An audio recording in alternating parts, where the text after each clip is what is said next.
Well, good morning, good evening, good afternoon, wherever you are, and however filthy my glasses are. I just saw them in my own reflection, Joe. You might have mentioned something. I look blind. Welcome to a. This isn't a special edition because there's nothing special. We're going to talk about market dynamics and forces. I'm John. That is Joe from EV Motoring. How are you, my friend? I'm doing pretty well. A little bit of a quick turnaround on this one, but I think we had big news that needed to be covered. I don't think it's big news, and I don't think it needs to be covered. See, we're going to disagree already. I think this is interesting. We're going to talk about market dynamics. We're going to talk about Tesla. We're going to talk about what's going on and why. By the way, we're not a news source. This is just two middle-aged men talking shit. Like the only thing that's missing from this is alcohol. Well, for one of us. I just realized you don't drink, do you? What? I do drink. Oh, I guess I great. I'm remembering back to the Green Monk. Did he ever drink in Salt Lake City? I can't remember, but the reason I can't remember is because I was drinking. Anyway, so as we at the time of recording, and I say that because I'm not sure when this will get uploaded. Tesla has reduced prices not just on the Model 3 and the Model Y, but on everything. And we can. And what's interesting about this, the hindsight of 2020 vision, or 2020 vision of hindsight, we can see that this was being signaled a while ago. And you've been listening to other people's podcasts and news announcements and things like this, I assume, Joe, today? I watched a little bit of the Inside EVs podcast, which covered it a little bit today. And honestly, I just watched CNBC today, and it had been brought up at least once every hour. So, I mean, it's big news across the industry just because find another leader of it's the equivalent of Apple saying we're going to take $200 off of the iPhone tomorrow.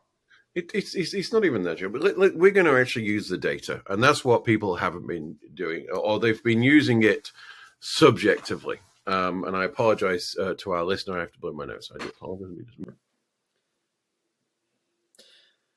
So one interesting thing I'd like to mention, at least first, is a lot of people out there are like to do the clickbait of, and I think we talked about this in the last podcast, about claiming that their inventory is ballooning.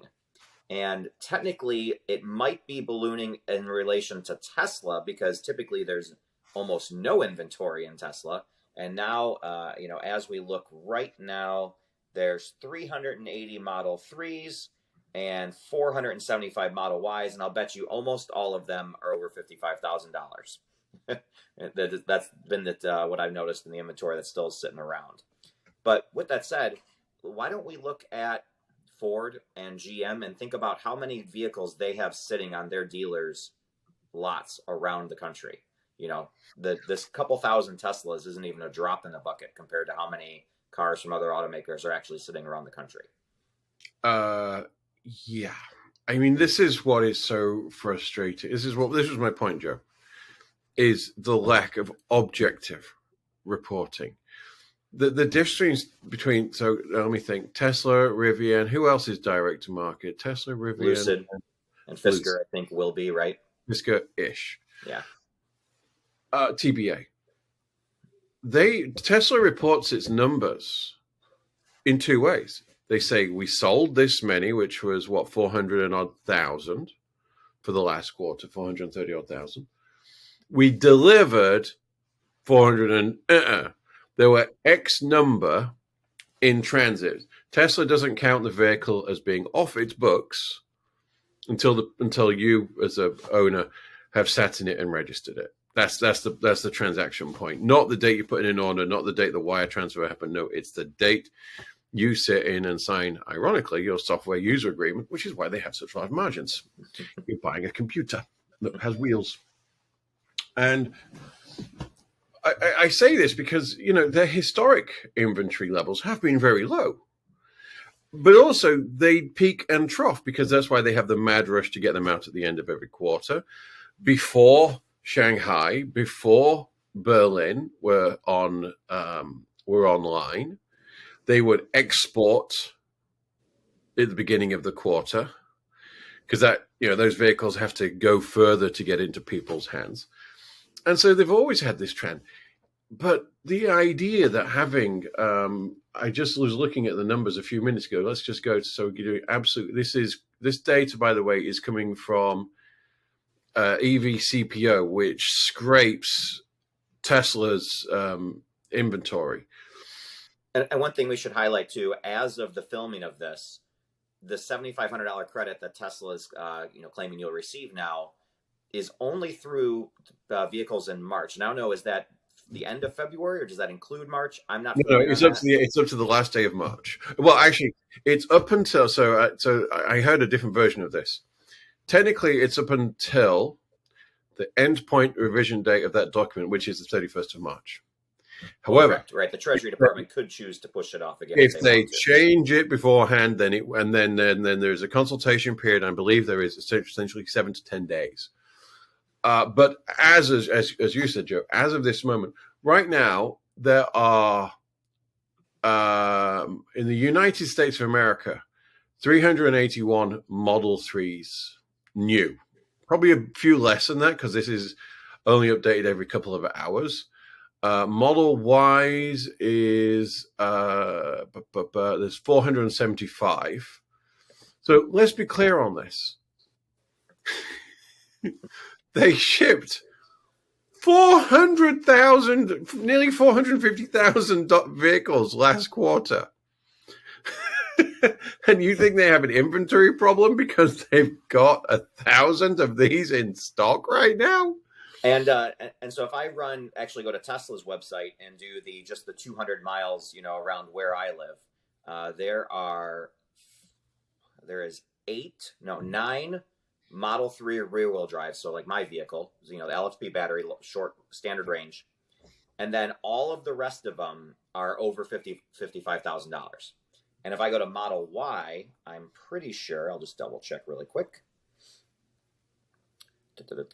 Yep, every single Model Y, and there's maybe a dozen of them or so, are all over $55,000 without just the 5-seat variety. So basically, cars that do not qualify have not been picked, as we would expect. The short range standard range Model 3 is going to relatively pile up, just because now it's only costing about $4,000 to get long range and dual motor, which is a box I would have checked if this had happened when I bought mine.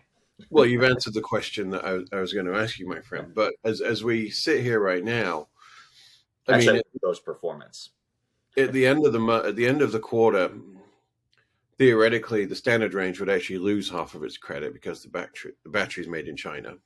And actually, according to Tesla, they're claiming all of them are going to lose half of their credit. According to what I've heard, that's not what I was just reading. Who knows what to believe at this point? Even we don't agree with one another. My understanding is the ones that the standard batteries. So the long range and performance model, the long range will be fine because those are made in Nevada by Panasonic. And all the Model Y ones will be fine because they're all made either by Panasonic in Fremont or they're made in Texas. Well, actually, technically, they're made here in California at Cato Road. The 4680 batteries for the Texas Model Y, the new standard range, which does officially exist as well. That's actually changed since we spoke. That now exists. Oh, is it on the website? Apparently. No, it's not yet. But actually, I think, well, I don't know. Who knows right now? But my belief is actually that the standard range Model Y will not get any credit because the battery pack is assembled.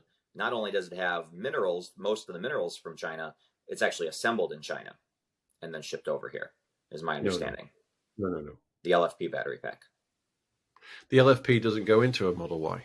The Model 3 I'm talking about, sorry. Oh, yeah, no. You were saying that the Model 3 would get credit cut in half, and then the Model Ys would still get their full credit. I actually think the Model Ys would get their credit cut in half, and the Model 3 standard range would lose its entire credit. No. The vehicle is manufactured. So they've brought the prices down, so they're under the cutoff. for the let me go back to the Model 3. The Model Y long range has now dropped to $53,000, bringing it underneath the cap. So that's the big one. That's dropped by 20% today. Right. So that So the battery pack in the Model Y is assembled in the U.S., so that will get half of the credit there. But the minerals, there's too many minerals from not in the U.S. Joe, you keep. Sorry about that, Joe. I've been having. We are in the middle of two cyclones right now, and so it's. Yeah, what do you want? California now? We have too much water. I mean, we're just never happy, Joe. We're just never happy. Uh, so If there's not yeah, enough water, the state's on fire, and now if there's too much water, the state is sliding into the ground. it is. It is its own problem. It really is. No, it's interesting. You've got these caveats between how much you can earn and the cost of the vehicle, but what I think the big issue here isn't the specifics of the tax credit, and you and I and every other commentator has said exactly the same thing, which is what the hell. I mean, I reread the guidance, and I actually read the guidance on the guidance that was put out last week, where they said they were using the reason why some things are SUVs and some things is because they were using the CAFE standards, not the EPA standards. The CAFE standards on fuel consumptions used by the EPA. Like at some point, they decided to use a trained gibbon to do that. It just beggars belief, which is why a plug-in hybrid qualifies for the full amount. I mean, which just makes no sense. But I guess I haven't really looked into this since I'm not really in that market, and I don't typically cover plug-in hybrids too much. But are you familiar with the BMW 3 Series that got a $5,400 credit last year? Is that now a $7,500 credit this year? So now that officially became the most affordable BMW you can buy. The 330e, yep. Yeah. Yep, and the 530e is great value as well for a 5 Series. It's great value. Didn't say it made any sense. It is just how they interpreted it. But I think let's what we're seeing here is more. What's I personally think is more interesting. By the way, the Model S and the Model X both got minimum $10,000 discounts. The Plaid came down $20,000 for crying out loud. I think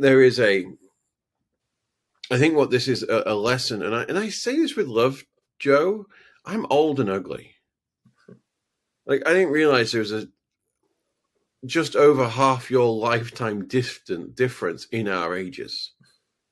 Yeah, exactly. You made a lot of mistakes for somebody so young as well. Is the nice way of putting it. But this isn't that unusual. What's unusual is that because Tesla has a direct model, and because of the way they have to report, it's more noticeable. And then you've got this entire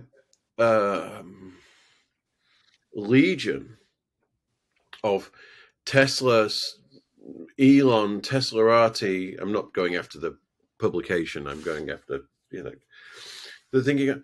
This is market dynamics. He just burned $200 billion in cash and equity on Twitter. He's got margin calls on his Tesla stock. Tesla's doing fine as a business. It's growing fine. But we're about to go into significant headwinds. Interest rates are higher. The cost of borrowing has gone up. We are going with it, and we're not going into a recession right now, but we are going into a technology recession. Look at all the layoffs at Twitter, ironically, but look at all the layoffs at Facebook, Google, Amazon. Amazon's laid off 25,000 people. Sorry, but a lot of them look like me. They, this is, if you listen to Prof. Galloway, the I don't wear mine to be cool. I wear an Ariat jacket on purpose because I want people to think I've got concealed carry, as opposed to I'm trying to save whales. But the whales, the animal or the country?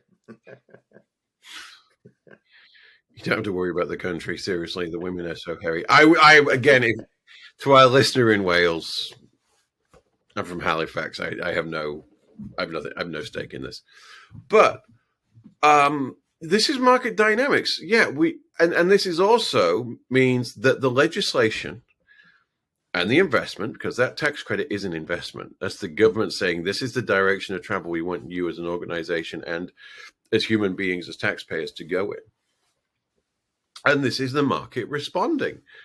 Elon wants to sell as many cars as he can, and so he's dropped his prices. Now, if you take the battery out, and somebody said, so the Tesla battery, the 77 kilowatt battery, costs $11,000 to produce. Okay? Here's the thing. There's less metal. If you take the battery out of the situation, there's less metal in a Model 3 or a Model Y than there is in a Camry. And Tesla's efficiencies, production efficiencies, the mega casting, it's not just for marketing. It's cheaper. It's stronger. One part doesn't need any welding to any other parts. Well, it's pretty well known. I mean, obviously, Tesla's whole company is the whole car company is EVs. But if you look at GM, Ford, Hyundai, Kia, they are not profitable on their EVs. And that could be, it can be cost of labor, things like that. But it's also really just economies of scale. It's economies of scale. It's standardization of parts and casting. The casting is a huge part of it. Huge part of it. But it requires a massive upfront investment. There's a reason why they didn't do it with the Model 3 straight away, because they had to get the Model 3 working. They needed the cash flow. Once they had some, and look here's the thing: Tesla wasn't profitable for years. It was only profitable when it was getting the government, when you were being subsidized. Then it's had 2.5, 3 years without any rebates, and was still the most profitable. Not valuable. It was always there, but most profitable. Look at the sales last year, right? For the whole year, the Mach-E was sold with a credit. The whole 2022, and they were the third best-selling EV with something around 25 to 30,000. The Model Y and Model 3 obliterated. I actually think the Model X might have even outsold the Mach-E, but I'm not 100% sure on that one. Especially if you combine the Model X and the Model S. I mean, they were just but they're their own category. They've not had a tax credit for a long time. Yeah. Not only that, the people that buy them don't qualify for them. Right. This is a horrible thing to say, but by the way, if you don't earn $300,000 as a married couple around here, you're not doing brilliantly. You're not doing great.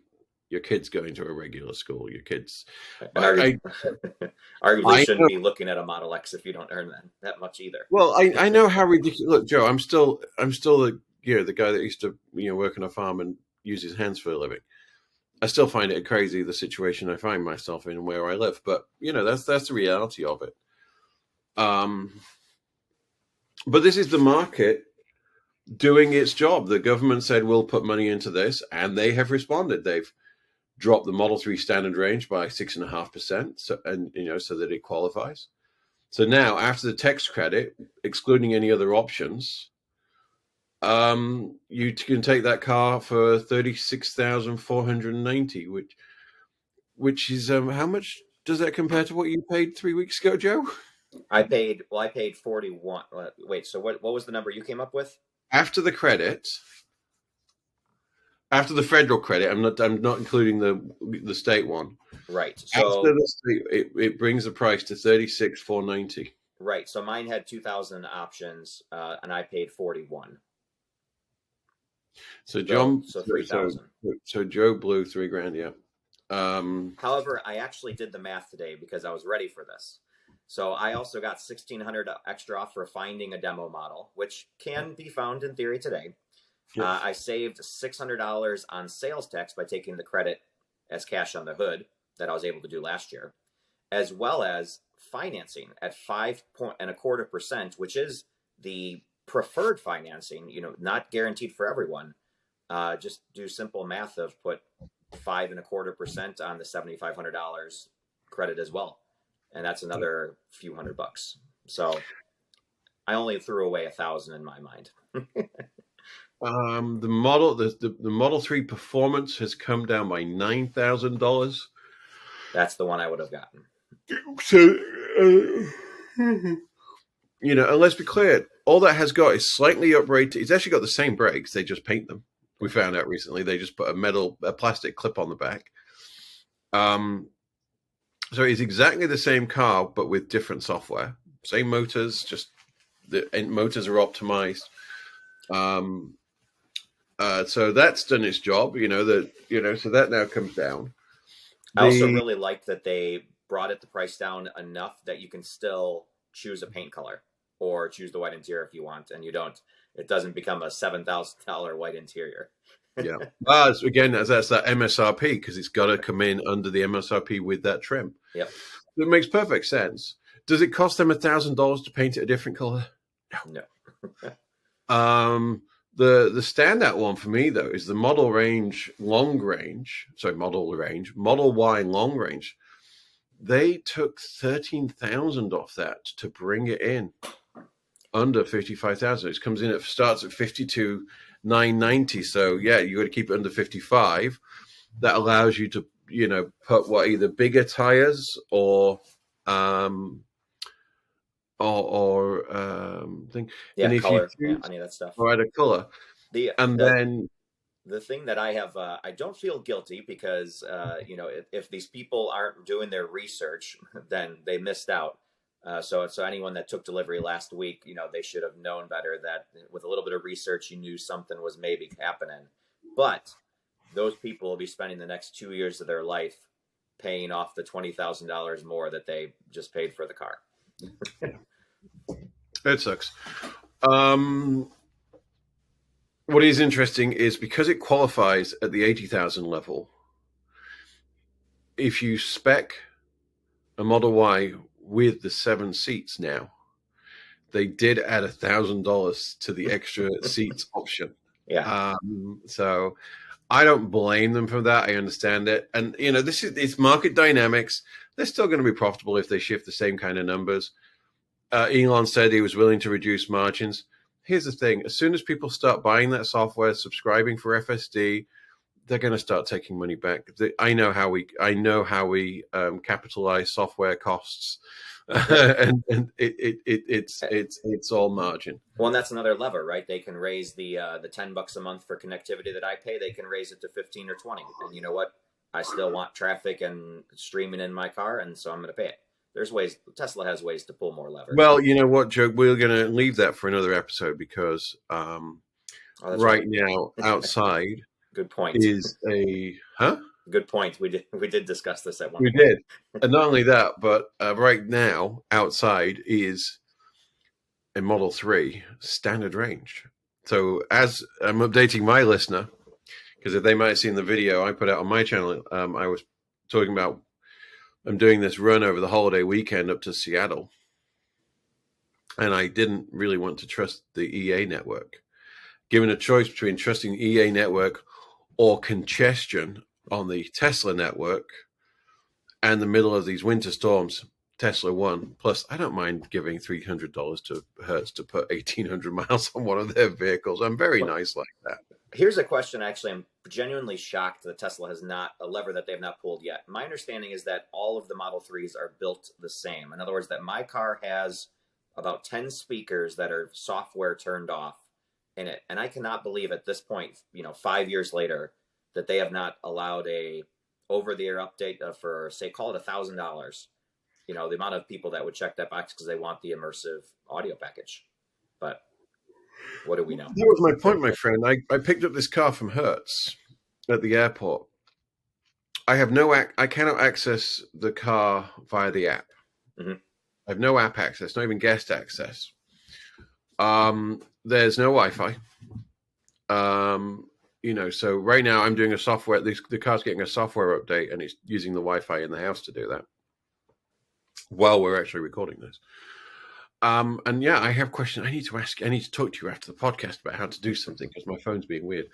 But I think there's more opportunity here. You remember all those Model 3s that were leased and they said they wouldn't be able to continue their leases because they were going to be robo-taxis? Seen any robo-taxis recently? These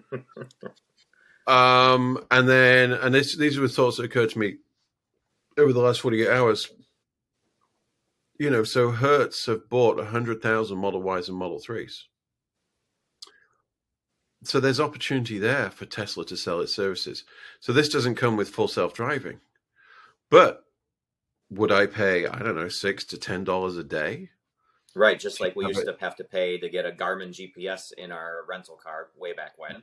Yeah, I mean, this has got. So, I mean, I'm not going to bother. I've turned on auto. It's interesting to see what other people were using this car for. They hadn't turned on auto steer. So you wanted cruise control, but you didn't want to use. I don't know. Everyone's got their choices. So one quick thing that I know we will agree on is that the ID4 is still the best value EV made for that you can road trip.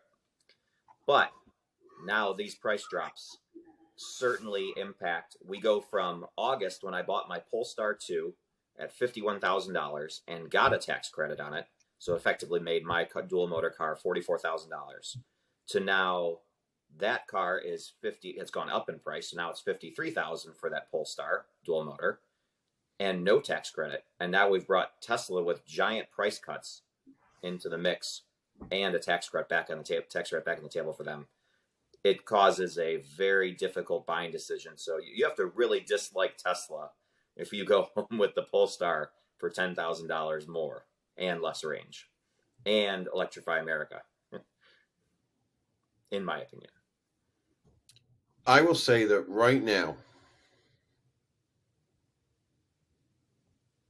if I had to choose between the ID4 and the Model Y long range,